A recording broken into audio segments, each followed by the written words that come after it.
अस्सलाम वालेकुम वीवर, कैसा हाल है? ठीक ठाक है। उम्मीद करता हूँ कि आप सब खैरियत से हैं। मैं हूँ आपका होस्ट नौला फिन। आप देख रहे हैं मेरे यूट्यूब चैनल हुसैन बलोच। आज का मैसेज, आज का टॉपिक बड़ा ज़बरदस्त है। बात को मुकम्मल सुनना, बगैर स्किप के वीडियो को देख लेना तो इंशाल्लाह फ़ायदा भी होगा। अगर बात अच्छी लगे तो कमेंट सेक्शन में अपनी राय का इजहार भी ज़रूर करना। अल्लाह आप सबका हामी और नासिर हो। अच्छा, देखें कि जो गैर मुस्लिम लोग हैं ना, वो तो गैर मुस्लिम हैं, वो तो अल्लाह और उसके रसूल को ना जानते हैं, ना ही आखिरत पे उनका यकीन, ना अल्लाह ताला को जानते हैं, ना रसूल पाक सल्लल्लाहु अलैहि वसल्लम की शरीयत को जानते हैं। जैसे उनका दिल आता है वैसे करते हैं। यूरोप ममालिक में ज़ना के अड्डे, खूबसूरत तो मनाजिर हैं, लेकिन वहाँ बेहयाई, फहाशी और यानी अरूज पर है। ज़िना आम है, वहाँ की औरत कोई औरत नहीं, ना माँ, ना बीवी, ना बेटी।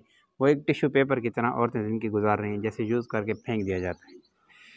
तो बात मैं करता हूँ उम्मत मुसलमान की, ख़ास तौर पे मुसलमानों की और अपने पाकिस्तान के मतलब कि ज़नाह का फैक्टर क्यों ज़्यादा बढ़ रहा है, इतना तेज़ी से बढ़ रहा है ज़नाह का फैक्टर।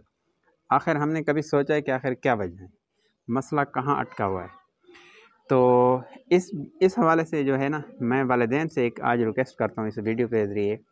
एक मेरा मैसेज है खुदा के वास्ते, जब आपकी बेटी या आप भाई हैं किसी बहन के, तो जब आपकी बेटी बहन नौजवान हो जाए तो फ़ौरन उसकी शादी का बंदोबस्त करें। ये वहद ज़रिया है।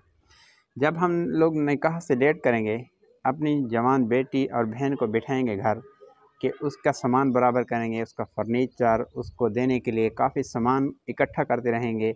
दूसरा ये है कि जहाँ उसका रिश्ता हमने किया है, उन पर जो डिमांड रखते हैं, वो डिमांड पूरा करते करते दरमियान में अगर 10 साल भी गुजर जाते हैं तो हमें कोई परवाह नहीं, क्योंकि डिमांड पूरी हो रही है।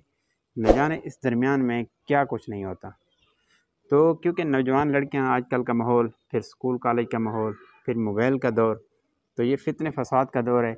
मोबाइल एक ऐसी मनहूस चीज़ है। मैं तो अक्सर कहता हूँ कि नौजवान लड़कियों के पास मोबाइल का होना 100% से ज़्यादा गलत है। सहेली को फ़ोन नंबर दिया, फिर इसी तरह हमने अपने आँखों से देखे हैं ऐसे हाल कि सहेली के भाई के पास नंबर चला गया। फिर दरमियान में जो काम ख़राब होता है वो बात वालिदैन तक नहीं आती। फिर वालिदैन वहाँ से हिट होते हैं जहाँ इनको गुमान नहीं होता।